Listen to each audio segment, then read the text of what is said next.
quite ready. Here. Okay, just let me know when you're ready. Mics are on. All right.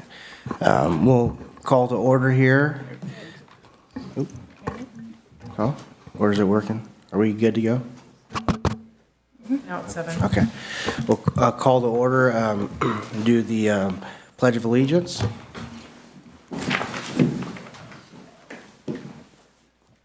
Allegiance to the flag of the United States of America and to the republic for which it stands, one nation, under God, indivisible, with liberty and justice for all. We'll go ahead to roll call. Councilmember Kay, Here. Councilmember Stroman, Here. Mayor Pro Tem Walker. Here. Mayor Hagan. Here. We'll move over to administrative matters. Anything that we want to, do we have any consent calendar stuff? I'm not seeing that on there. Right here. I don't think I got it on here. Yeah, but, oh, it's on the backside, sorry. Here we go. We'll go to the consent calendar. Do we want to pull any of these off? I will just make a note, Mayor. We are amending the fire 2+2 assignments, which were mistakenly labeled. So when we make a motion for the minutes or the consent calendar, if you can say as amended for the minutes. Okay. Anything that wants to be pulled off? Yeah, I'd like to pull number 4. Number 4, okay. Anything else? No? Okay, we'll humor a motion for 1 through 3. I'll motion to approve the consent calendar items 1, 2, and 3 as amended. Okay. Second, any second? I'll second that. Okay. All in favor, say aye. Aye. All opposed, say nay. No nays, okay. So you want to talk about 4? Yeah, so in reading this, sounds like the county is funding the project and we're managing the project on behalf of the county, correct? So is the county reimbursing the city at all for Public Works' time to manage this project?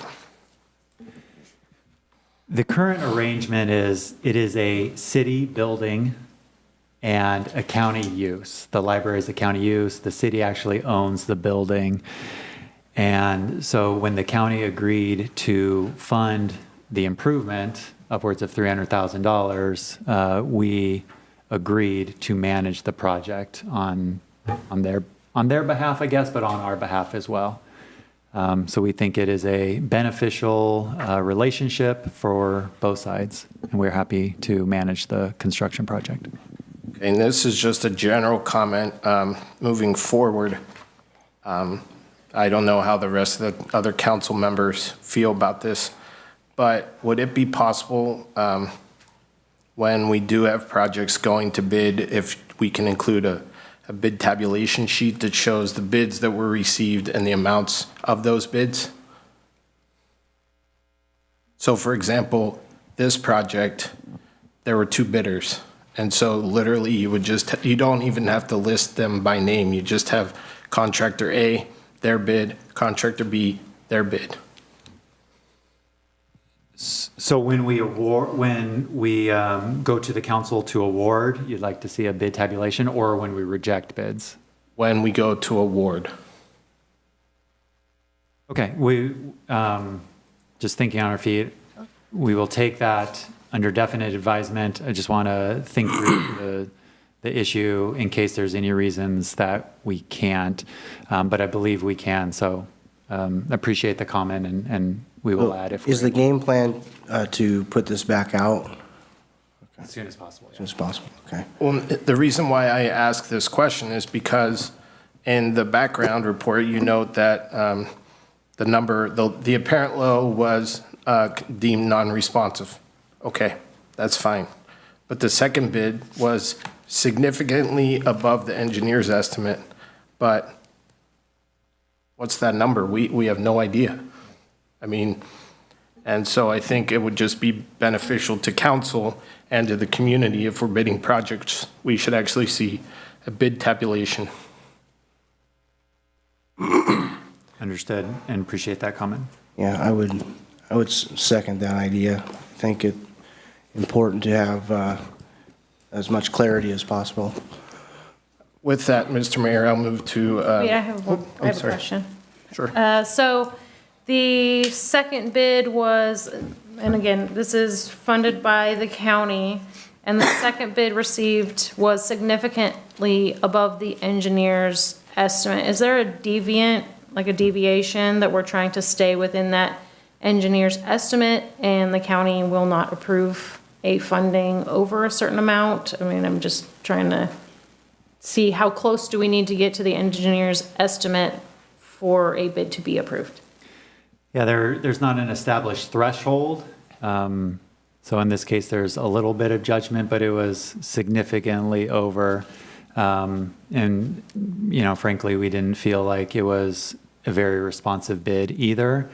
And so we would like to go back out, get some good bids that are within, you know, the realm of the funding allocated for this project. If we have a responsive, good bid that is just over, we can certainly have that conversation with this council and with the county in terms of what to do with that gap between provided funds and the bid estimate. Okay, thank you. Just a word to the wise, and obviously this is not your first rodeo, Public Works Superintendent Collins or City Manager, but as you know, when you rebid a project, it's very rare that the cost goes down.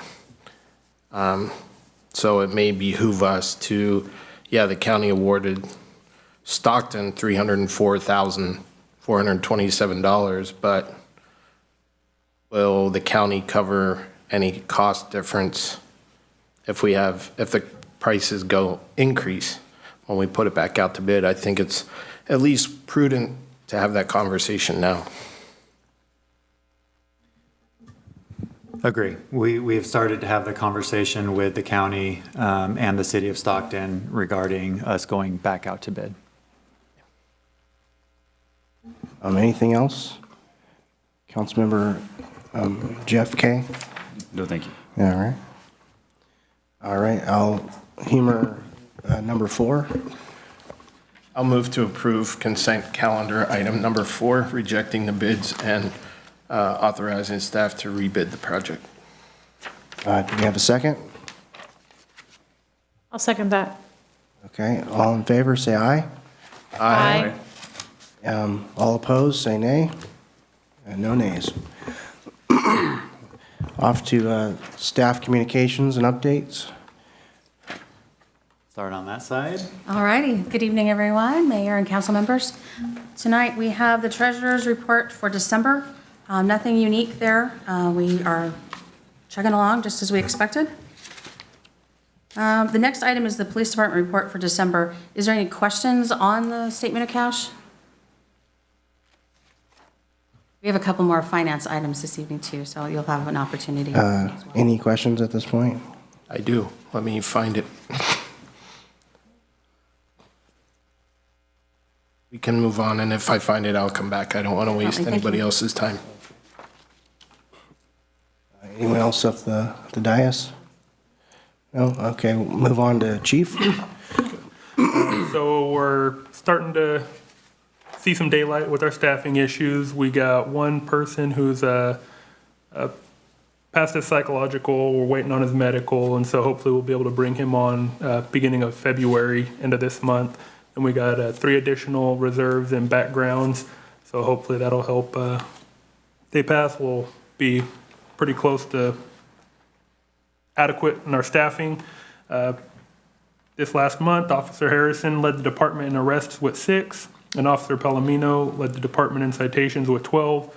Over the course of 2024, Officer Palomino was extremely productive, and he ended the year with 145 arrests.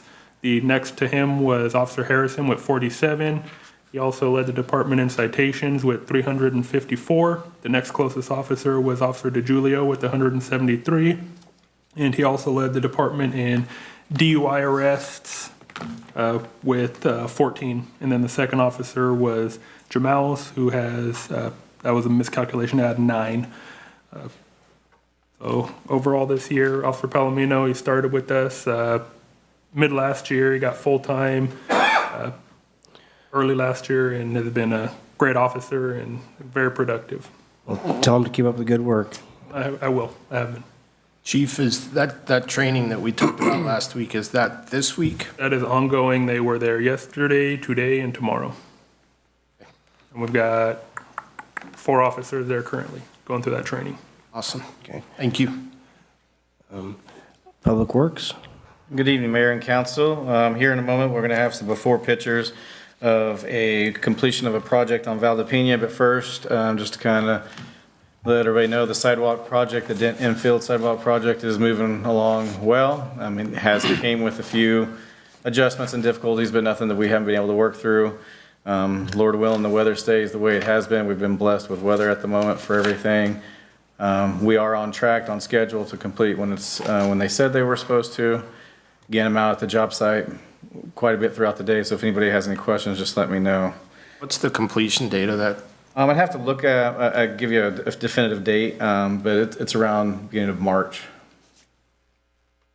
On your computer screen here, you'll see this is the Valdepina Waterline Road Improvement Project, where we had gone in and replaced the water main, all new water services, and put in some ADA. And as you can see on this picture here, how bad the road was. We had lots of issues with the roadway. We had some issues with some of the sewer that needed to get addressed. Again, this was one of those projects where we decided to pull the trigger in the winter months because of the way the weather was working. Luckily, we only maybe had 1 or 2 days of rain that didn't hurt us too much. So overall, the project went really, really well. We were through a Halloween and a Thanksgiving time there. The contractor was able to work through the holidays. Again, residents in the area seem to be fairly pleased after the fact. The next picture here, you'll see the after pictures with some of the new ADA ramps that went in and the new roadway. Turned out quite well, and it seems like every project we do, we learn a little bit more for the next project, which is good for us. So we have a new project like this coming up here, hopefully in the next year, either on Irwin or another section in town. We'll keep you posted on that, but super excited how this project turned out. If you have any questions? I certainly don't want to rain on your parade, but I have a question. Sure.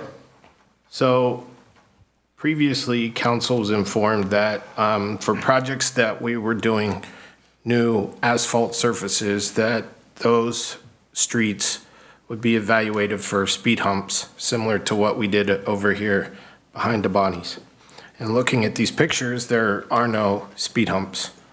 So can you explain why the decision was made not to put in speed humps on Valdepina versus why we put them over here behind the Bonnies? Well, I can give you my reasoning, but I can't speak for others. It's the shortness of the roadway that we did there. Haven't had a lot of complaints of speeding in the area. I'm a fan of not putting as many in to help with emergency vehicles if we do not have to. I apologize if we didn't come and ask that before. We'll definitely make that a point to do that from this point on. But in this area, even if it did get brought to you, this probably would have been an area that would not warrant a speed hump.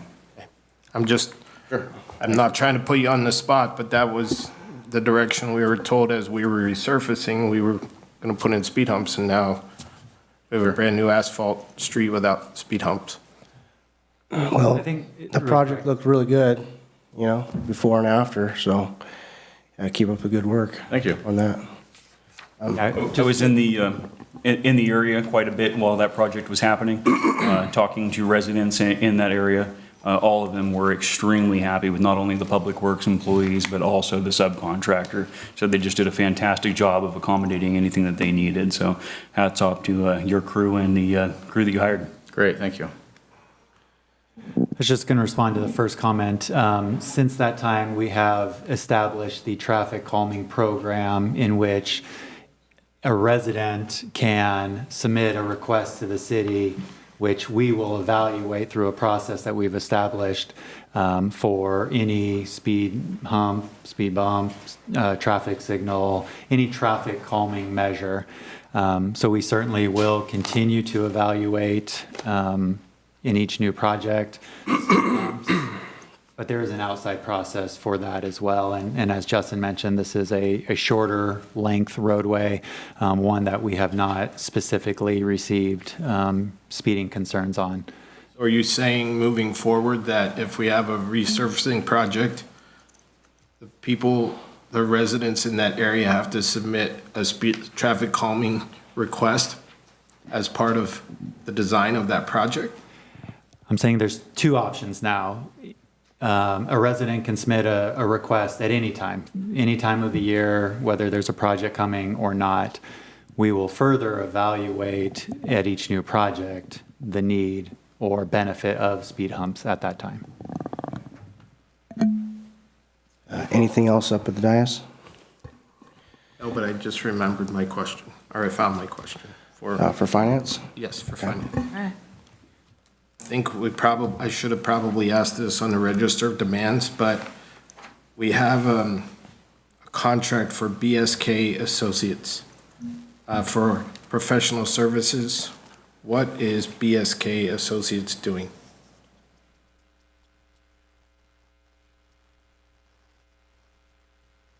It was a check in the amount of $1,763.50, check number 081856. Let me find the registered demands here and see if I can find, BSK, that's developmental services. It's a small amount. I'd have to look at that and get back to you to tell you exactly what that is, but I can provide you with a copy of it. Please do. I mean, I don't need a copy of the check, I just don't remember Groundwater monitoring? who they are. That was my question. Okay. City manager, do you want to say anything or give us a couple updates on the various departments? Number of updates from my area. We will need to get back to you, but I believe BSK is our groundwater monitoring. Environmental, Yeah, environmental associated with water. yes. All right. So we can get you a definitive answer, but I believe it has to do with environmental associated. Yeah, it's with water. consulting for engineering and analytical testing. Is that different than the testing that is included in the Ardura testing? Yeah, it's completely different. Two totally separate contracts? Correct. Okay. Any further updates? Yeah, a couple of items. So just for the public, Councilmember Engel was not able to attend today as we switched from the Monday to a Tuesday. He was not able to attend. And as you can see to my right, Frank was also not able to attend, and so we have Olivia with us here representing our legal counsel. I want to publicly thank Mark Sarkozy for his 8 years on the Planning Commission. He did submit a letter of resignation in the last week or so. He and his wife are moving down south. In fact, I think they've already moved, and so we weren't able to sort of recognize him in that way. He did spend 8 years on the Planning Commission, a couple of which were as a chair.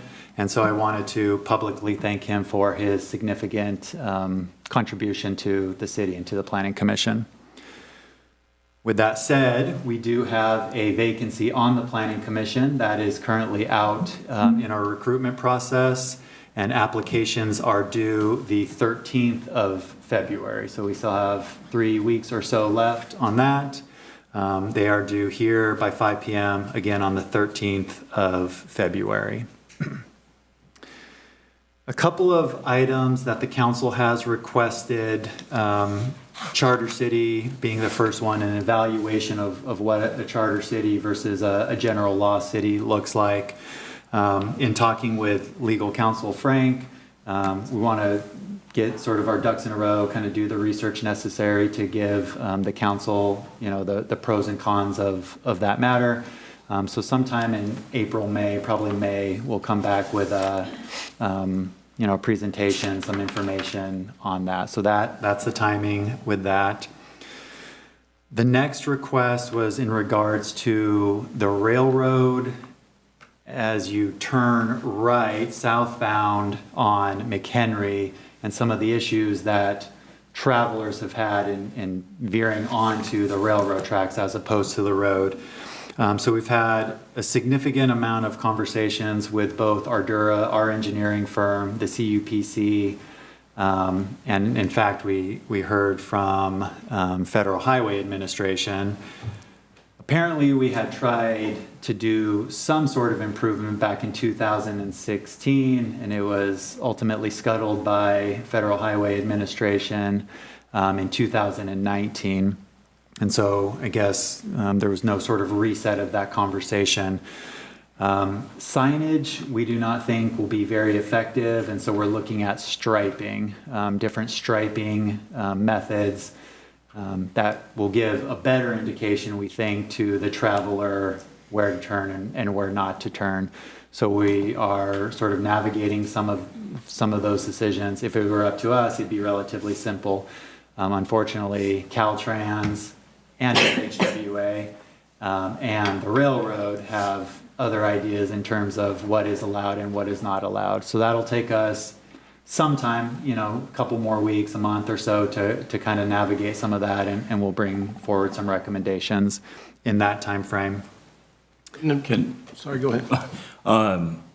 To my understanding, you are actually talking about the wrong crossing. Okay. Chief, correct me if I'm wrong, where we're having this issue at is actually right behind Exxon on 120, correct? It used to be what, Valder? Valero, yeah, I think it's Exxon now, right? Yeah. The last one was in that section, they had actually turned north onto the railroad tracks.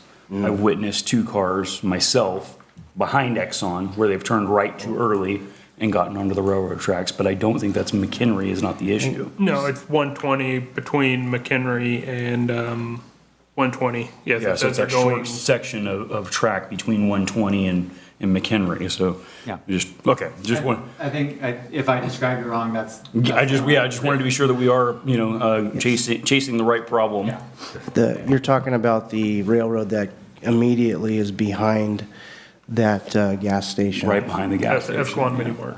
Yeah. Yeah, that seems to be where I have seen them pulled off the tracks over and over again. Well, I don't know if you guys have thought about this solution, but have we tried reaching out to BNSF and ask them, could we put a gate and use a BNSF padlock? The problem is you can't really put a On the track. gate across the railroad tracks. No. You got trains. I understand that. What I'm talking about is where Councilmember Kay was talking about. There's a little path from the edge of the tracks to where the embankment comes, and that's where they're turning in, correct? No, they're actually actually turning onto onto the the tracks tracks, yeah. because it's an improved, you got 2 sets of tracks and it's like concrete, and the concrete extends beyond the roadway, and so people turn onto the tracks, onto the concrete portion of the tracks, thinking that's where the roadway curves. They're driving on the railroad track. Well, yes, there is a concrete extension part of the railroad tracks, and then it ends, so they drive onto the concrete portion, then onto the into the gravel. So to explain this, they're actually Yes. coming eastbound on 120. Right. And they're turning on these tracks here, thinking that this is the road. Because it turn is south. concrete, and the concrete extends behind Exxon there. Could we put a big sign that says, "Keep going, dummy, don't turn"? Oh, even where the, My understanding is we can't really put any signage on 120 without Caltrans specific approval and meeting their specifications. Maybe we should have a poster of you up there, chief, going, Please. Let's do that. so this last one was going the opposite direction. And they turned turned- right. they went up? Yes, they went They're, up the they're, tracks. they're going from here and turning right here. Yeah, but Jeff said, But that- last time- Councilmember Kay said they Yeah, went this yeah. way. Yeah, this last one was an Both. opposite one, and I've never seen that happen before. Yeah, I've never seen that happen before in all my time here. Yeah. So I think largely what we do for one will be, will work for the other. So Yeah. thank you for Like I said, I just wanted to be sure that, we were talking about the right intersection. And what I was talking about, just for the record, is see on the map, that little gap that we have between the building and the tracks themselves. I was thinking of, could we put a little gate there, but. Yeah, that's not what's happening. If they're driving on the tracks, I think we have some other issues. So the picture that we're seeing right now, and there's white, is that cement or? That is actually there- cement. Yeah. Okay. Yeah. So that's, okay. So yeah, striping might be a good start, I think. Maybe even, no right turn painted on the road, right there in front of it. And Well, then, yeah, so we'll get into the recommendations. Okay. Because, obviously there's, I can see certain how. things mean certain things to drivers, and we got to make sure we're saying the right thing. right. I understand that it was a traumatic experience, and thank goodness you were there to help the last incident, but I didn't actually help anything. maybe we should put a little sign that says, Captain Obvious says, these are railroad tracks, don't turn here. With the frequency that it happens, and I'll be honest with you, I've noticed that at night, when you're eastbound coming through here, you almost go through kind of a dark patch right here as you cross the railroad tracks. So it's almost like the road kind of disappears, and then you see this white concrete that goes to the right, and you go, oh, I'm supposed to be going this way, And I think that is probably what is happening with the last one. I won't get into what I think happened there, but I still think we need to invest in the cardboard cutout of Chief going. Anything else? Plywood, cardboard will get damaged in the rain. Anything else you want to add, City Manager? So this went completely off the rails. No pun intended, huh? I do have one clarification. I actually just looked back, and BSK is one. We reach out to 3 or 4 firms when we have our projects for compaction testing on the soil or asphalt. And BSK, as of recently, who has been lowest bid. So that's the firm we've been using for compaction and soil testing on our projects. Thank you. Yes, two last things. The third council request here in the last couple of meetings was about a community meeting for the Murphy Ranch residential subdivision. A community meeting was held. We did collect input.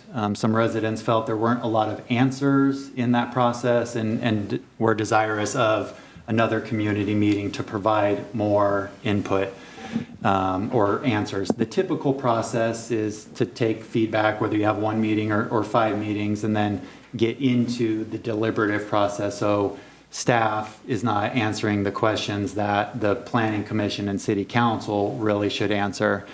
So what we recommend, and this is a suggestion at this point, is to have an open meeting, and maybe it's a joint workshop with the council and the planning commission for the public to come, fully noticed, fully advertised, public to come and share their opinions, thoughts, concerns, questions with the deliberating bodies prior to that item going before the deliberative bodies in the approval process. Yeah, I think that sounds like a pretty fair way to do it.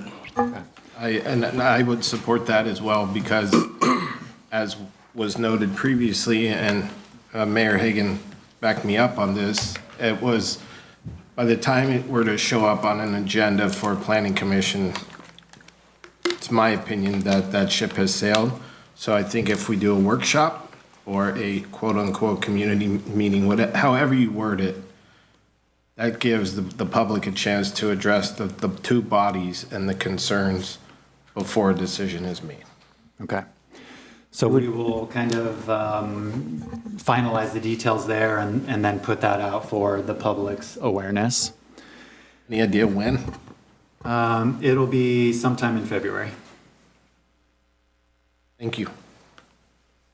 Then the last one, we did receive a agenda item request form from a member of the public. This item request wants the council to reconsider the adopted LLDs, landscape and lighting districts, both, I believe, the amount and rate that was set, as well as some of the language that was added or updated in the reports. And so it's currently slated for the second meeting in February, although we're working on the timing. But just so the council knows that a resident did submit an agenda item request, and that'll be coming forward in the next month or so. Anything else you wanted to add? No more. Okay. Well, anyone in the audience have any questions for staff?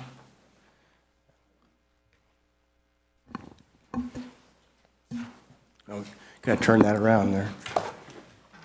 This is my job.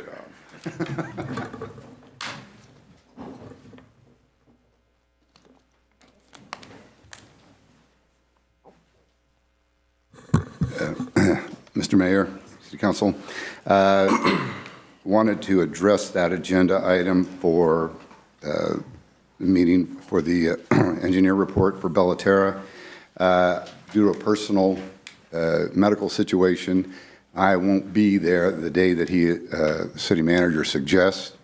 I would like to move that up. I have the agenda request for me. I'm going to hand it out to you, matters presented from the audience, so I'll address it then. For staff communications, we haven't heard about water or sewer in a while. Where the state has given us any input or where we stand with that. Are we paying any more money to these different contractors out there, and what are we paying them for? All those kind of updates have been kind of lacking, so I think we should have that in our next future meeting. You brought up the charter city deal. I will caution council regarding charter city, even the thought of it. It was addressed by Best and Krieger at the May 2nd, 2022 meeting. If you go to your agenda, you'll find the response to the city council from the attorneys about charter cities. And they weren't for it. Specifically, it was addressing municipal projects and prevailing wage, but there's a lot more to charter cities that affect the citizens here as far as elections, payment to council members and staff. So it's a slippery slope. I just warn you to be very careful with going into charter cities. Not only the cost of switching over, but the next council may not want to do that and go back. So there's a lot of money involved with these things there, so be thinking about that. I did it. Well, thank you. Anyone else in the audience have anything? Building behind us, I don't know if everybody that would be coming to the meeting knows about SB 1037. So I've talked to some people, and they want no growth in Escalon at all. They said, we don't want any growth. And I don't think they realize we don't have that choice anymore, that they want to build 4.3 million more homes in California by 2038. So I think a lot of people don't know that that's also something that you guys have to consider that's out of your, saying no growth. So. This is an agenda item, and obviously we can't get into the specifics, Betty, but I think that is a very good suggestion. So I would request, without going down a rabbit hole for staff, it may be prudent for this joint meeting to explain some of the more recent housing laws to the general public so that they're aware of the state mandates. It's scary. Anyone else that would like to say something? Anyone online?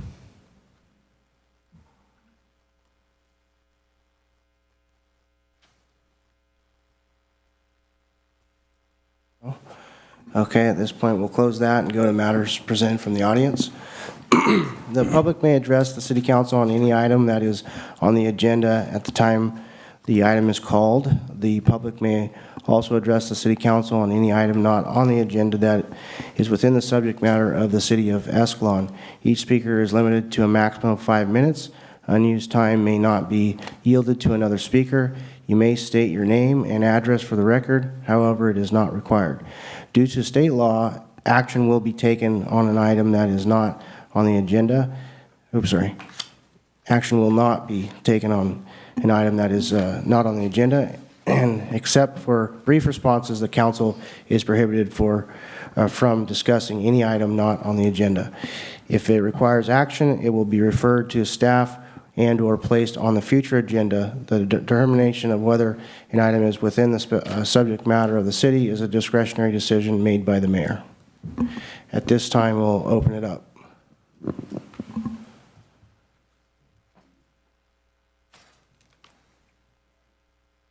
Seeing none. As I said, I'd like to pass out my agenda item request.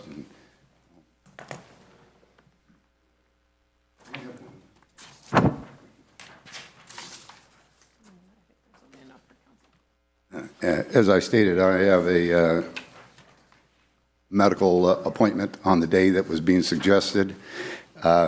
This agenda item request is not rocket science.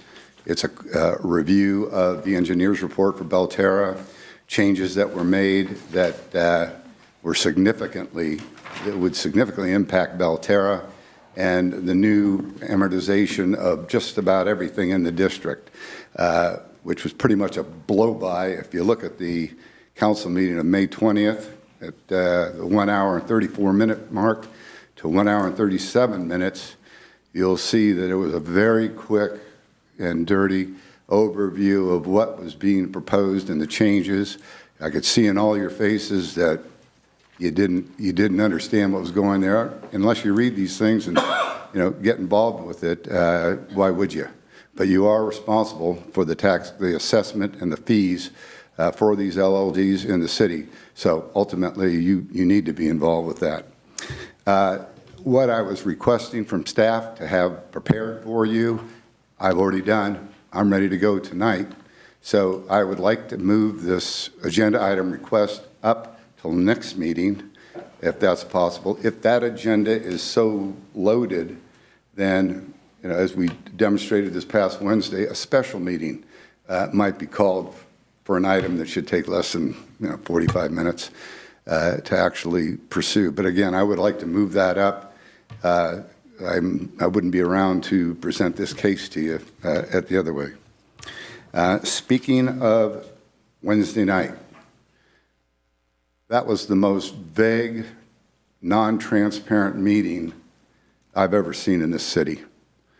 I got the notification, I don't care where you posted out here, I got a notification at 4:04 the previous day. I had a prior commitment, couldn't make it, and from what I understand, the meeting wasn't here. It was over in the police department. It wasn't taped by YouTube, so there's no review.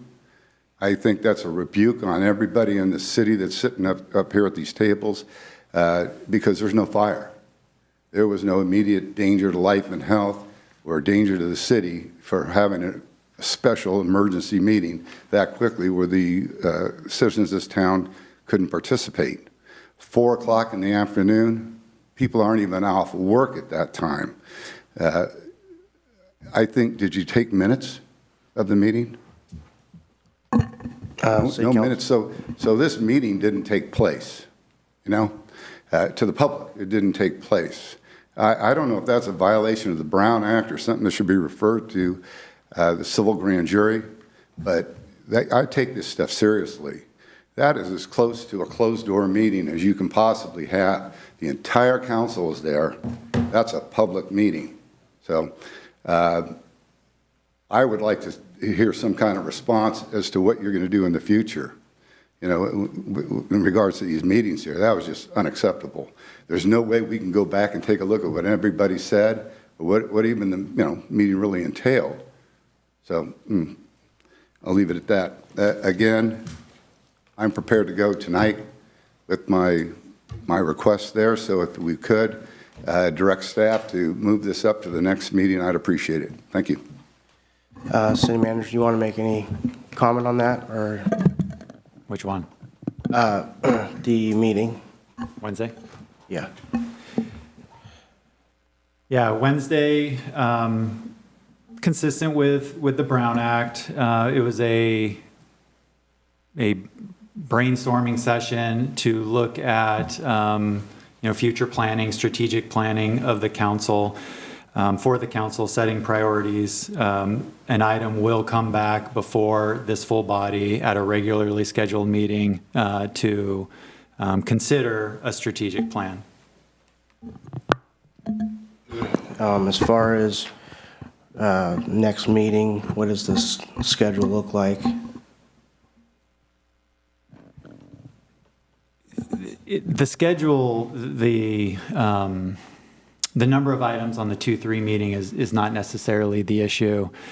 I think it's been stated to be a kind of a simple review matter. We want to make sure, based on the request that is made, that the council has the full information. There's a number of other things going on that we are also working on. We have a consultant who just moved from California to Florida. None of that's necessarily here nor there, but there's several things that need to be looked in for this matter in terms of the rate, what is included, the cost increase, as well as the definitions that were changed. And I would prefer, I think the resident would prefer, that all information was there and available and sound, as opposed to rushing the item. I'm not stating we can't make 2-3. I had just told him before, I had no idea that there was a surgery scheduled, that was the date that we had planned to take it based on our workload and everything that we could get done. Dias, have any thought on that? Is this a time, or should I be communicating during council communication? I guess we could do that. That's fine. I mean, can I just, I don't know. Are we able to discuss this item at this moment? Do you mean agendizing? Just agendizing it, Particular Yeah. thing? Well, it's So, I mean, I can give my feedback if that's okay. All right, so,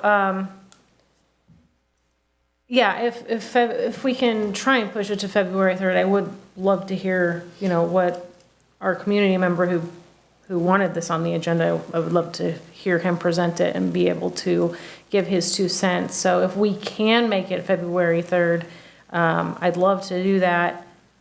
And from what I'm understanding, there was some definitions that had changed within the LLD. And I went back and looked, and I don't remember ever seeing, here's the LLD, here are the things in the language that are changing in said LLD. That's kind of concerning to me, because if something was changing, it wasn't bolded, it wasn't highlighted, and typically when documents change from one to another, I would like that to be pointed out and not just counted on me to read side by side the old document, the new document, and make sure they're the same. So the fact that, it's not a fact. So if that happened, things changed, language changed in the LLD, I would hope that would have been brought to my attention. And if not, I would like it to be brought to my attention sooner than later. Hopefully by the February 3rd meeting. If it cannot make the February 3rd meeting, definitely before budget. As soon as possible, where the citizen can come, so after surgery recovery, but as soon as possible thereafter, so that we can make it before the budget. I would like to respect the February 3rd date, if possible, to make this change so that we don't make this mistake going into the next budget. So obviously, we can't get into too much discussion on this item. I recognize that. I'm going to be a little bit more blunt. And my bluntness is, we pay Harris an awful lot of money to do this work. Frankly, I don't care if they have to work extra hard in order to meet this deadline by Mr. Danziger. We pay them enough to do this. They need to accommodate us, not we accommodate them. Well, we have consensus there, so let's go ahead and move it if we can. All right, move on to anyone else that would like to say anything?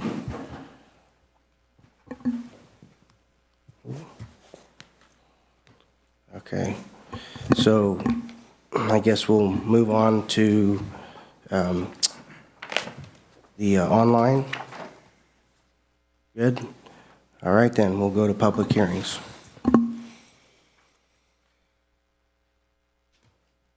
Okay. Number 6. Again, that is me. So good evening, everyone, again. We have our AB 1600 report. This is an annual report with 5 years' worth of data. There is a reporting requirement on this to present this information annually and a 5-year report that has slightly more information. So this report before you is different from what we've had before. I have attempted to mimic what is the current standard. And you'll see in here, it talks about the impact fees, what we can use them for, what the state's expectation is, all the statutes that go into what has to be reported, what developers can ask for, what we are required to provide. And it goes through a list of our fees, the developer impact fees for all the different areas. And then we get into the good stuff, into the different funds, what each fund holds. And it looks like we're going to get that up here on the screen. So we'll go through the 200 funds. 201 through, and then we get into the 600 fund. So we have a library development fee, impact fees. We've got, that one's kind of an interesting one.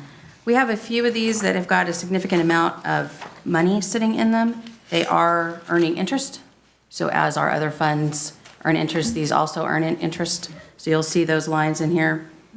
In this report, it does outline a lot of these items that match up with our CIP project list.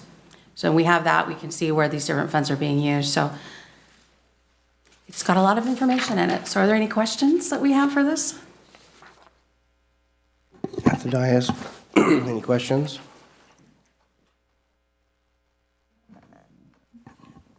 Have there been any changes? I mean, major changes?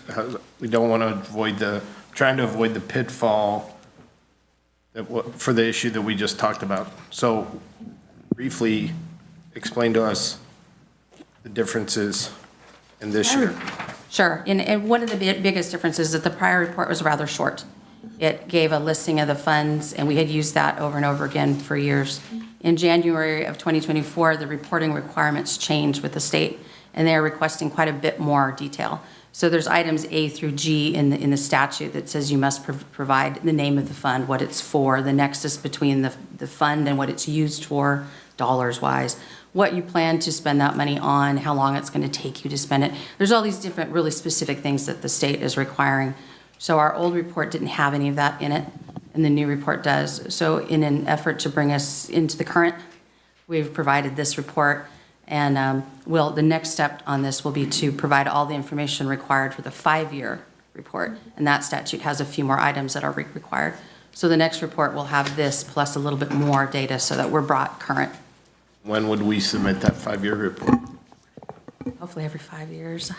So when is the next cycle? You know, we have not submitted one that I can find online. So that's kind of a fact-finding thing I have to go for, find the physical report, get it scanned and put online for us. And then also, as soon as possible, we're going to provide a 5-year report. We're working with council to make sure that we are providing every item that is required. I'll be honest with you, when I reviewed this item prior to this meeting, I was like, never saw anything like this before. Yeah.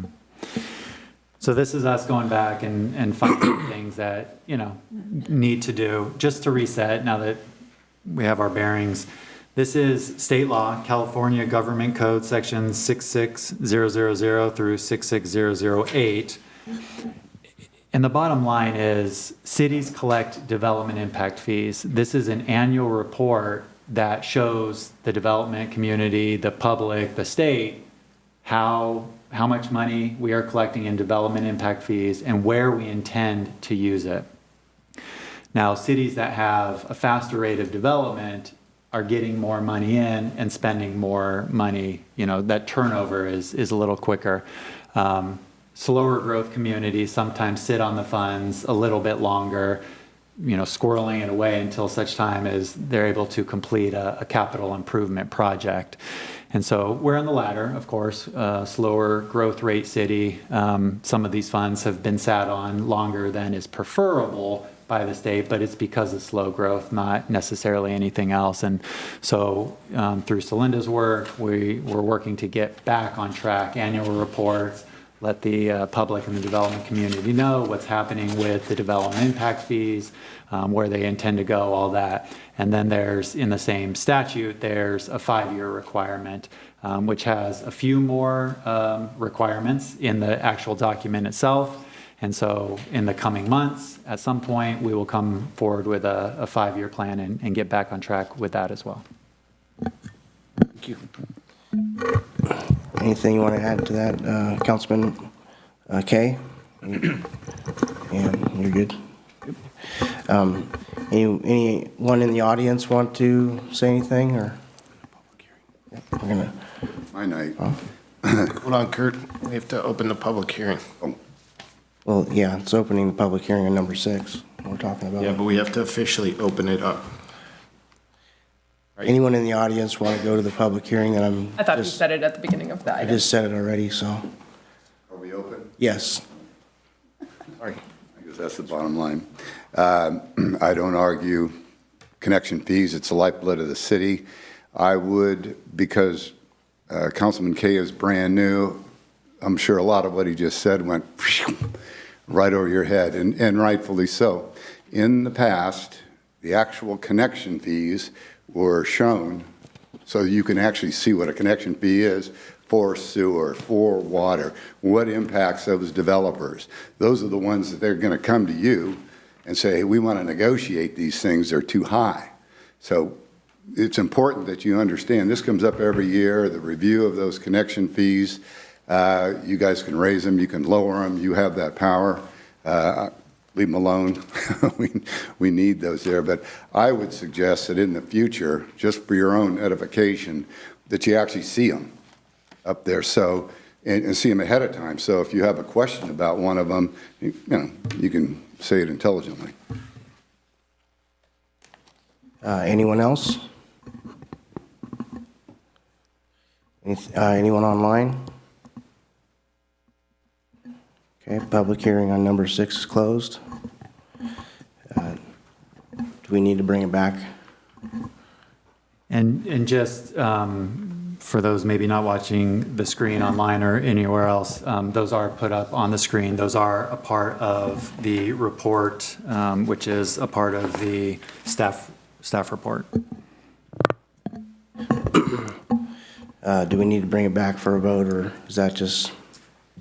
Yeah, we need to approve, and I will mention that the resolution, which is on your dais, was inadvertently not included in the agenda item, and if the council choose to approve, please do so via resolution.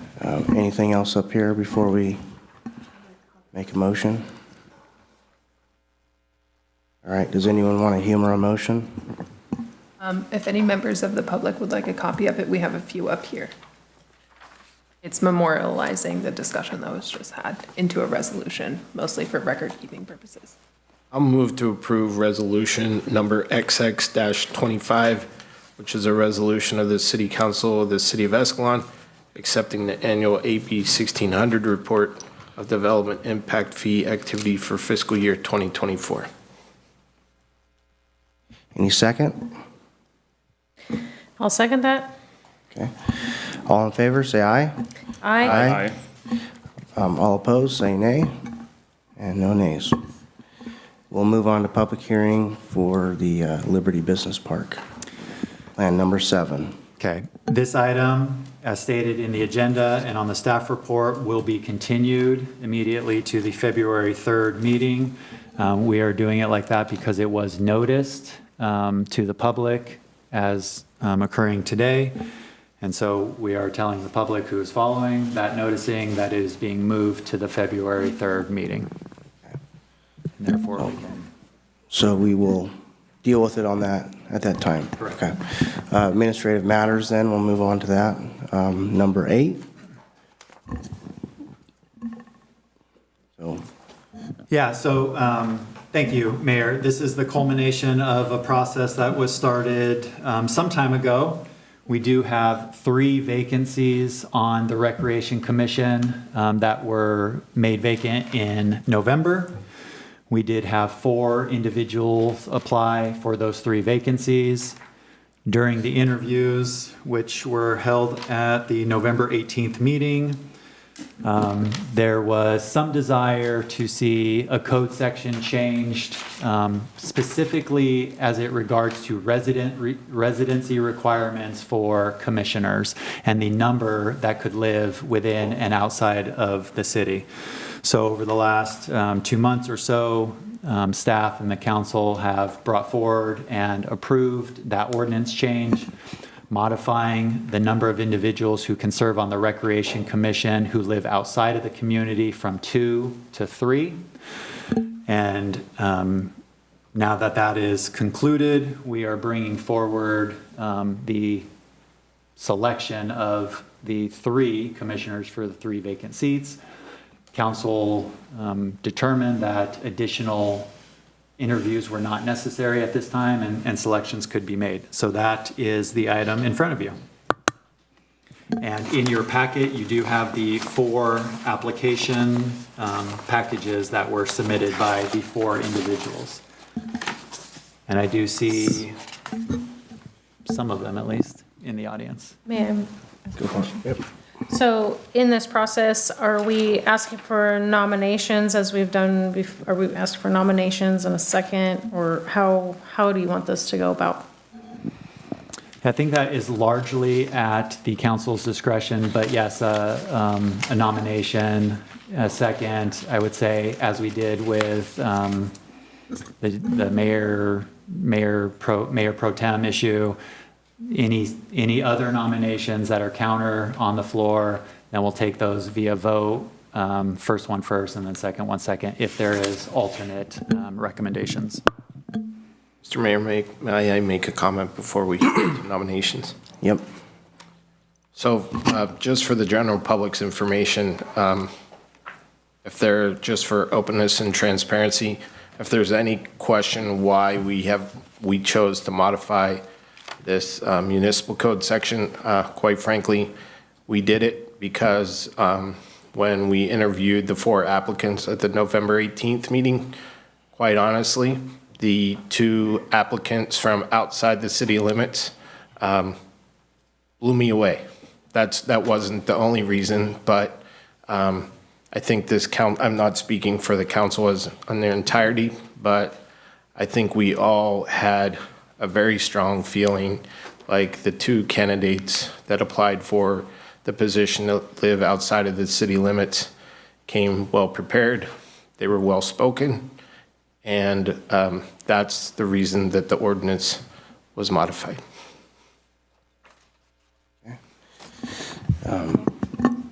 At this point, do we just go to a nomination? Yeah, if there's no further comments or questions or. I said, or we can discuss. Or do you would like to discuss something? No, I'm ready to make a nomination. Councilmember Kay, or you want to discuss? No, I don't think there's a need to. All righty then. We'll go to take on nominations, number 1 here. I'd like to nominate Stephanie Hogan for the Recreation Commission. I would second that. I don't know if I can I? I think I can. Hey, do we call And then for- do we vote? or- Yeah, do we do each individual one, or how do we do that? I think logistically, it might make more sense to nominate 3. 3 at the same time. What do you think? Yeah. Okay. So all 3 under one motion? If the discussion has concluded, I believe so. Anyone want to discuss on anyone else? We're concluded? All right. Well, actually, I would like to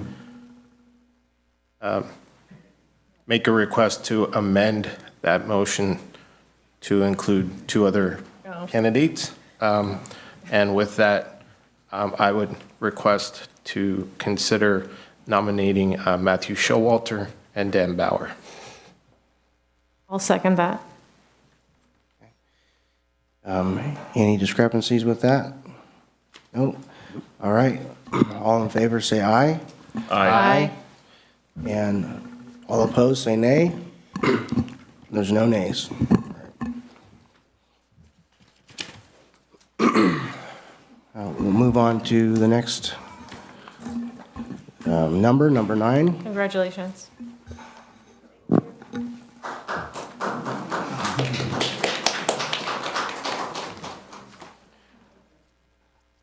And how long are those appointments? So therefore, 3 years, right? We decided there were 3 years. I said 2 before. They're 3-year terms. I think so. I think so too. So number 9, administrative matter number 9. Well, that's me again. We like hearing from you. So, council members and mayor, this mid-year, we are looking pretty good. Yeah, when we first developed this budget, we looked back in order to find out what we should be spending this year. And now at mid-year, we'll pivot and we'll look forward to forecast what we will spend. So we'll skip to the end real quick here, and then we'll come back to the beginning. If we are spending the same dollars, dollar for dollar, that we spent in the first half of the year, we will be about $51,000 short in our $5 million budget. That's pretty close. That's pretty good. And that's kind of the beauty of straight line. It looks at exactly what I did in the first 6 months, and it says if you do the same exact thing, this is what your results are going to be. We know that's not what's going to happen. So as we go through, we'll continue to check everything that's posted, of course, for accuracy and to make sure not just for the accuracy of the numbers, but that it's gone to the right fund, whether it's gone to general fund or enterprise fund. And while that sounds pretty simple, that gets to be the nitty-gritty of the entire budget. Are things getting posted into the right section, general fund or enterprise? So looking backwards on this first slide, we can see that at this same time last year, if last year as our measurement, our guide stick here, we have collected $296,000 more in revenue in this year at the same time frame. And on the other side of that, we have $621,000 less expenses this year, this time frame versus last year at the same time frame. So we can kind of look at last year and say, is everything that happened last year in the first 6 months about the same that happened this year in this 6 months? And we know that there are some differences. So again, this is a tool, kind of a nimble tool that we can use to say, does that match last year? Are we kind of in the right spot? Where are we? And the answer, again, with this, comes we're looking pretty good. Our revenues in the city do not come in evenly. So one of the things that we've found is we float quite a bit of these expenses throughout the year.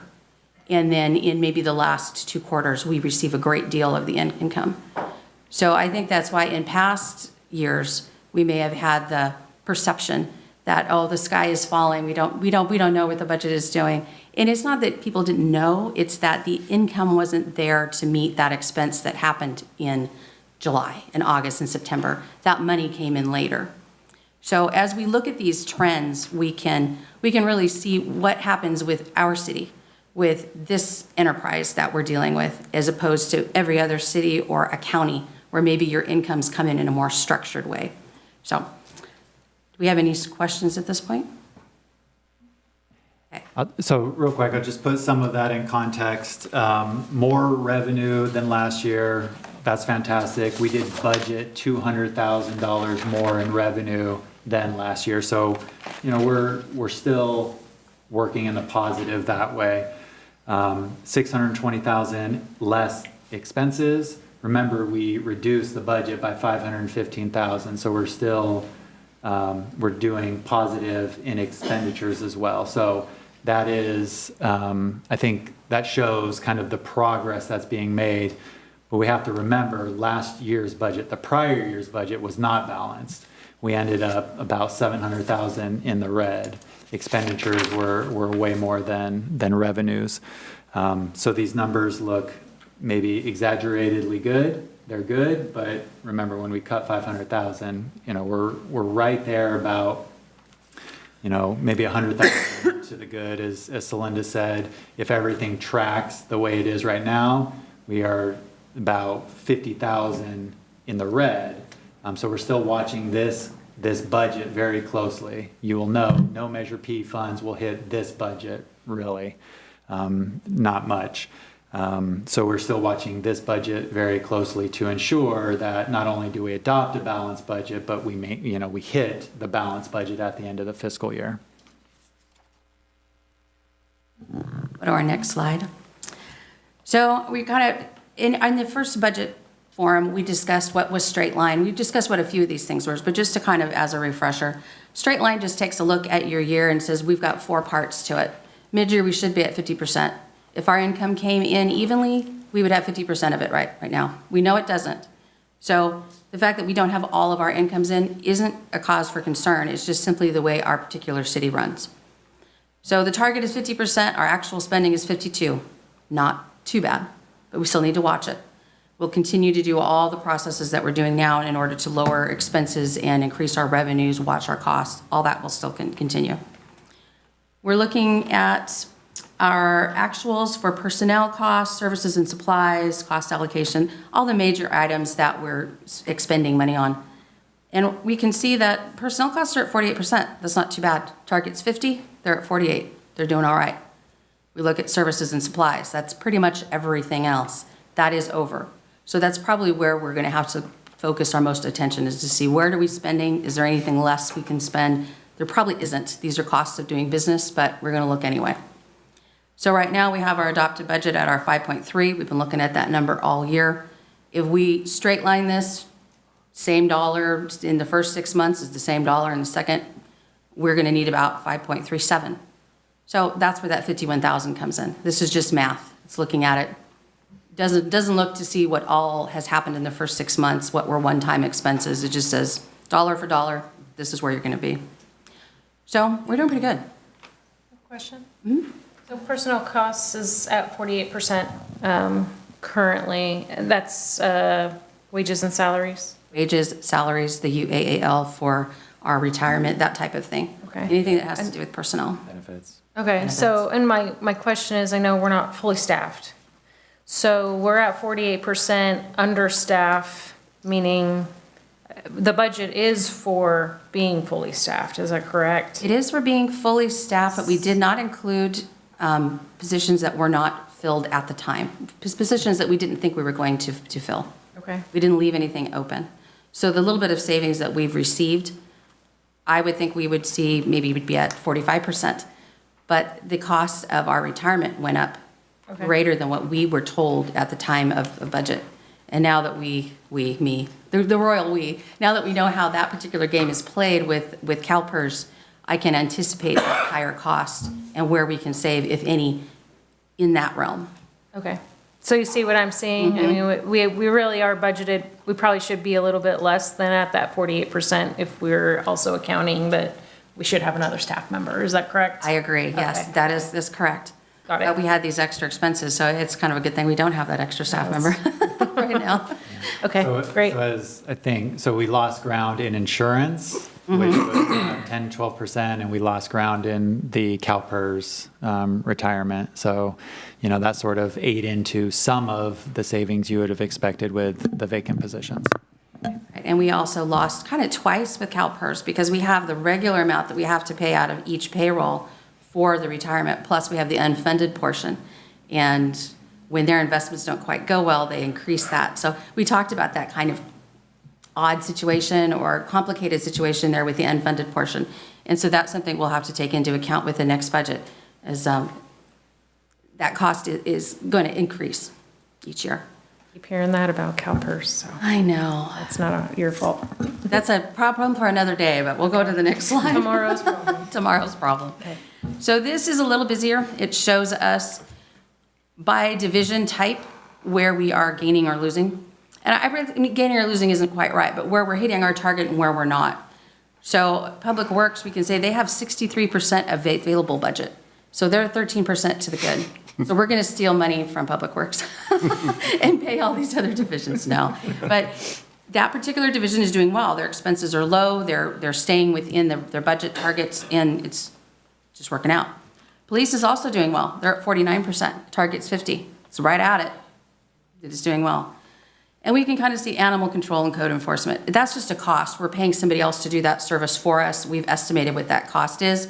We've got 40% less. That particular cost has also increased. We should be at 50, we're at 40, so there's a little less there. So we can kind of go down the line and see there's a few things. I have not applied any of the transfers that we put at budget time. Those were transfer numbers that we can still use. So we're looking to see where I can transfer money from enterprise back to general fund, or however that needs to be. Those transfers are still sitting there for us. And that's, you can see our nasty little 51,000 number down there at the bottom. That's where that straight line is assigning all those dollars. And like in police, we have a lot of one-time charges in the first 6 months. Subscriptions and things that are maybe a $5,000 subscription. We're not paying that every month. And as the time goes on, that particular amount will spread out throughout the year. So there's a few situations like that that will be helpful for that 19,000 we see there. Okay, and our next slide, unless there's questions, do we have any questions? That's one to kind of look at. If you want to see individually what task is costing the most money, or where it is on target or not, you can see that there. Rec, for one, is you know, that's 186,000. That's when we talk about the city subsidizing a task or a project. There's your number so far for 6 months. But it's the community favorite, so, you know, there we are. Thanks, Public Works. Yeah, Public Works. I still Give got, them 20 minutes. I still got 4 or 5 more months left. Michelle, if you do the next one. So this particular slide boils down each year into quarters, and we're looking at 2025 down through 2020. And we have an awful lot of data smashed down into these two numbers. We're going to look at what our revenues are for the year, for the quarters, and what our expenses are. And the trend line shows us in the big gold boxes where they're heavy. So I can see that my revenue comes in quarter 3 and quarter 4. So quarter 1 and quarter 2, we're floating all the expenses down at the bottom, and we can see the little gold boxes there. Quarter 1 for a couple of years, 25's not done yet, but 25, 24, and 23, we're paying the most of our expenses in that first quarter, but we're not receiving our revenues until the 3rd or 4th. So you can kind of see where the perception of, oh, there's not enough, the budget isn't, you know, you have all these types of anxiety over this because our revenues and our expenses are not matching up in the calendar. It's fine though. This is what we use the fund balance for. The remaining, the surplus that we have in prior years helps to fund these things as we go through and are finally reimbursed in quarter 3 and quarter 4. Or replenished. It's not really a reimbursement. So this particular slide has a lot of information on it. Do we have any questions with this? I don't think so. Okay. And in summary, at the end of this, what are we going to continue to do with our expenses? We're going to continue to monitor everything for these last 2 quarters, reduce any costs where possible. It does take quite a bit of time, but we ask staff, and I do this as well too, we look at all the invoices, call and speak with our vendors, see if there's anywhere we can reduce the cost. It's worked out fairly well for a few. And the allocation of costs, like I was speaking of before, making sure that the enterprise funds are paying for what they need to be paying for instead of general fund footing the bill for everything. Ultimately, the goal is to have our balanced budget at year end in June. Get rid of that 51,000. We're going to find a way to balance it and show where everything is being taken care of between those 2 different funds, the general and the enterprise. And with the revenues, we will have to just simply wait for these last 2 quarters for everything to come in, make sure it's all posted properly. Our investments have been doing fairly well, although they've been working very slowly because we started in July. We only have a few months really to look at these things, but I'm happy with it. We've been making, just with the bank, just with the float, I think it's 43,000 so far for the year that we weren't getting before. So that's pretty close to that 51. And we're of course seeking out new revenue sources. If there's grants or other sources of funding that we can find to pay for the things that the city needs, we're looking at that every day. And finally, using all the insights that staff and I have gained by going through this reset budget to apply to our new upcoming budget for 2026. As we look at as our current budget, as the reset, 2026 will probably be the first year that we get to really reap the benefits of that hard cut that we made for the 515. Well, I'd say keep up the good work. I mean, you've kind of turned this boat around for us, so really appreciate what you're doing. You're welcome. Any other questions up here? I have one question and one comment. Can this be posted for easy access on the website so that the general public can go and Sure. see where we're at? Definitely. Then my other comment, remind us what your husband's name is in the audience. Mark Bickner. So, Mark, I recognize that Celinda has been working her tail off, which has been probably a sacrifice to you as well. But this is exactly what this council needed. This is what this city has needed for such a long time. And I want to echo what the mayor said, and you're doing an incredible job, and it's very much appreciated. And thank you to you, Mark, for your sacrifice.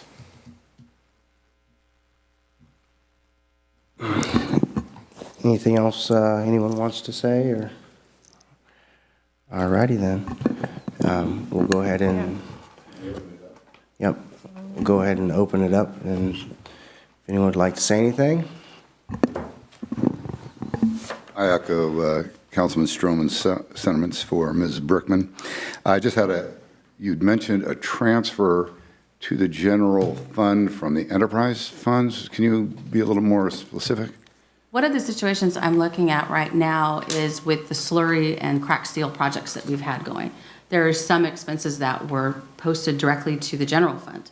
So I have to go investigate everything, pull out every invoice, look at it and see, is there any of that money that I can take from maybe the gas tax fund or one of those other funds that it just simply wasn't posted. I'll let you stop because I thought you were talking about sewer, water Oh, no. funds. So If there's something that was You're- supposed to be sewer that got paid for by the general fund, great, yeah. But it's these types of very intricate things that have to just be pulled apart and looked at. Oh, yeah, that got posted, it got posted properly, but it could go to this, it could go to that. And maybe classically, we would have just left it in general fund. We can't I asked this continue to question do that. generally at budget years. Is the interfund loans included in this budget shortfall? There's no real shortfall in that. We have Well- budgeted the payment amount, and we're making the payment amount, and it's all clicking along. I would like to pay Poor those off choice of words. faster. This unequal amount of money due. That goes to the priorities of the council. So that's one of the things that we'll be working on is the strategic plan, and that will help guide what the next budget prioritizes. So it's Hopefully not that will help. accounted for in the monies that are still owed. She can explain to you the interfund that took place back in 2013 when the city was going bankrupt because of this building and the community center. There were 3 interfund loans at whatever percentage rate. They have not been paid back. In fact, they're still at the same value that they were essentially 13 years ago. So always something to remember in your budget year. Did you include maybe in the third or fourth quarter Measure P money? Measure P money, Yeah, the sales tax money. that won't come in until our next budget year. We won't receive any of those dollars. So until then. third and But on the fourth interfund quarter loans, or just next to go- budget year? They'll be in the next budget year, depending on when we anticipate the first payment.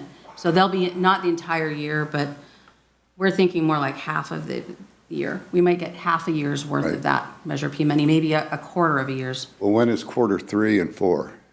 Quarter 3 will be in our next three months. We're in January now, so we're in month 1 of quarter 3. Okay. January, February, March, we'll have another report. Okay. April, May, June, we'll have our final. So we'll have third quarter next, and then we'll have year end. I was But going for the- calendar year. Okay. Well, we go after fiscal year. But our interfund loans, just as those are in our budget, and the payment amounts are in the budget. So they're being accounted for. Anyone else like to make a comment or question? All right, well, anyone online? All right, we'll bring it back for a vote. All right. Mayor, I'd like to make a motion to approve the fiscal year 24-25 mid-year budget without changes or adjustments. Second that? Okay. All in favor, say aye. Aye. All opposed, say nay. No nays. Okay. We'll go on to administrative matters number 10. That one has my name on it too.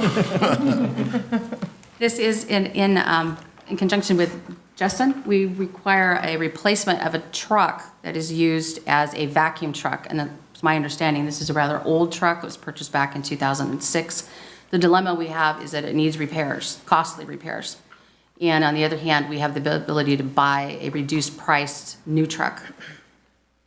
We can finance this truck. So we're not having to spend the entirety of a big cash payment to buy the truck outright. It's got a decent rate. I would prefer not to have to get a loan for this, but I also don't want to give up the cash.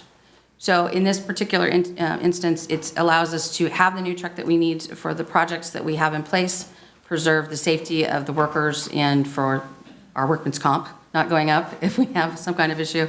And we're able to purchase this at a reduced rate and spread the payments out. So I've attached a statement, schedule, loan amortization schedule, just to show exactly what we would pay if we took this entire 7 years. I know I've discussed many times with council, paying off our debts a little bit faster once we're able to. So this would be one of those areas where the sale of the old truck would help pay off this and perhaps paying this off a little faster than 7 years. I'm assuming this is the typical price for a truck like this. It's my understanding this is considerably less than what this truck should cost simply because it sat on the lot for a while. I've been shopping for the last few years, and we've only a couple vendors we're able to go to, and they kind of know where my stance is, and we just had the opportunity where we're saving approximately $150,000 to $170,000 on this truck if we can move forward with it. In about 20 minutes of research, I came up with about the same number, that it looked like this was about 150 less than what they were showing pretty regularly. Yes, sir. If the council votes for this, can we put a big red bow on it and have Justin drive around town with it? I'll drive it all day around town. I'll stand on it while somebody else drives it too. I think I'd rather save the fuel cost and keep him driving his Ford. So in our continued push for transparency, this is sort of an introduction of an item. There are a few legal things we need to look through with the lease agreement, and any approval will be done through resolution. So if there are general nods and direction in that way, we will bring the item forward next time for final approval. Do you want to reach out to the audience and see if there's any input out there? All right, anyone online? Okay, we'll bring it back, and, you know, I'm of the mindset of moving it forward. I don't know how you guys feel, but. I'm in favor of looking into financing this truck and moving forward. I just had one question for our finance wizard. I'm assuming since you're wanting to keep the money in the bank, we're making more money on the money in the bank than we would be paying this outright and not having the interest on it, correct? Yeah, that's pretty much Plus, if we go to rent this item, it's about $1,000 an hour to rent. The interest per month on this would be, we could rent it for like 1.5 hours. Right. The asset that we're switching from cash to just our fixed assets. So really, we're not out that much expense-wise if we finance it. Whereas if I were to just let loose of the money, then we don't have the money there to earn for us. So we want to kind of keep that. And this would also be something that Measure P could bring, you know, some nice larger payments so we can get this paid off faster and that interest wouldn't be quite as large. The other factor with the financing is we're looking into the future. There's a couple of, you know, big projects in these enterprise funds that we want to have the capacity and ability to accomplish, and financing helps kind of spread that over time. We have it probably sounds like a silly question, but we have the staff to operate this vac truck, so we're not going to have to hire new people. Yes, definitely. We have staff in place currently. Yeah, the 2006 has been in operation for all of that time. And it's basically the same truck, just much newer and much nicer. Mm-hmm. Cleaner. Yeah, it doesn't smell nearly as bad as the current one. Doesn't smell like bleach and paint, right? Am I right in assuming you guys are wanting to push that forward? Yes, sir. Absolutely. Alrighty, then we'll go ahead and move it forward. Thank you. Good job to Justin for being proactive and trying to save some money. And saving the city a lot of money on this. So, council communications, we'll start with Jeff. Councilmember Jeff, I sorry. always like to start with Councilmember Jeff. The, reading through our agenda, and especially as we went through the recreation part of that, there was something that really stood out to me that I just have to mention. And maybe this is because I have my own little lady cougar who played flag football until she messed up her ankle this year. The female flag football registrants went from 24 to 74 in a single season. That is just absolutely amazing to see that many more girls coming out to play flag football, and I just think that's so awesome. And can't say enough about the program that has been put together, not just through the city, but also through the high school with girls getting into flag football. I got to spend a couple hours with Justin and Jalen touring the city and our infrastructure, and got some firsthand experience there. Really enjoyed that. Really getting to know the city and see how everything works and how everything is functioning. I would encourage our citizens to reach out to you and see that and see if maybe they can see what that horrible problem is that we have down there on the beach. But the only other thing that I have to say is congratulations to Officer Palomino. That was fantastic. Yeah. Head and shoulders above the rest of the department. That's fantastic. Tell him to keep up the good work. On to Councilman Stroman. Yeah, just a couple things. So with the mid-year budget, I know that right now we're forecasting 51,000 in the red, and that came with some sacrifice of the departments and of staff and of folks within the city. And so if the department heads can just pass along that we understand that there were some sacrifices made, but I feel like definitely did the right thing. And I reiterate, Celinda, I know you've been working your tail off. Monday was a holiday. I think you were here working. And so personally, I appreciate absolutely everything you're doing for the city. Jalen, awesome find when you found Celinda. It's truly a blessing. For Stephanie and for Matt, congrats. If you guys come to the Rec Commission with what you've prepared during your interview, I truly think the sky's the limit. And you both, along with the other Rec Commissioners, truly have the ability to revolutionize the Rec program and really expand it to whatever you feel. And so if there's anything that we can do to help you and support you in that, please, let's chat, because I will now publicly say that you two both during the interview process knocked it out of the park. You came prepared, you knew what you were talking about, and I really had the utmost confidence in you guys as well. So thank you for doing your homework and not just coming in and flying by the seat of your pants. And Betty and Kurt, thanks for providing feedback on state housing laws and how they affect our local areas. And then Kurt, I know you're passionate about LLDs, and so we definitely owe you the opportunity to understand where you're coming from, because I don't pay an LLD, so I want to know more and how it affects you and the neighbors of Bellaterra. So without rambling on, I just really appreciate everybody taking the time to come tonight, provide feedback. And I think we're in a really, really good spot for the city of Escalon moving forward. That's it. Pro Tem? Sure. Just real quick, just piggyback kind of off Jeff there, the flag football sure is fun to watch and sure fun to watch those girls. I think I would have played, I was talking to some kids, I would have played the heck out of some flag football if they had it in high school. And so it's not necessarily a new program, but now that the girls are included, it's kind of new and fun to watch one of our programs explode, doing almost as, I mean, it's coming up there with our Babe Ruth is our biggest, well, Babe Ruth and soccer. So we've got a lot of traffic going on at the park there, Community Center Park. So some people look out there and the grass is pretty worn down because those kids were playing hard in the rain this winter. But there is a plan to make sure that that field is refurbished, up to date.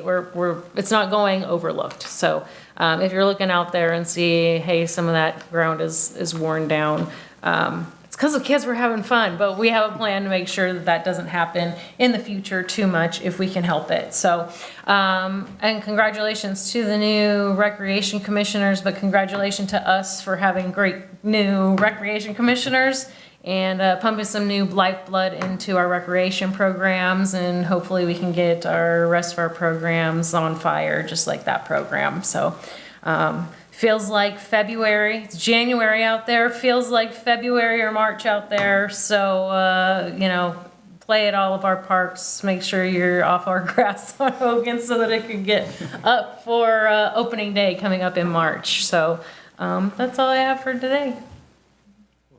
Yeah. Well, I'll try to make it short and sweet, but I think the entire staff is doing an incredible job. Appreciate all the effort you're putting out.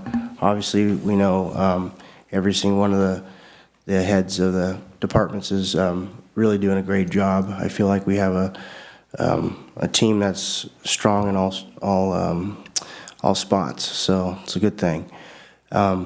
As far as the recreation stuff is concerned, just something to maybe throw out to you guys is try to be more proactive than the rec boards I've seen in the past. Would be a good thing.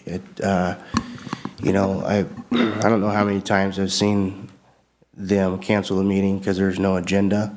So there's always something you can talk about and something that you can improve. Other than that, meeting's adjourned. Man, what you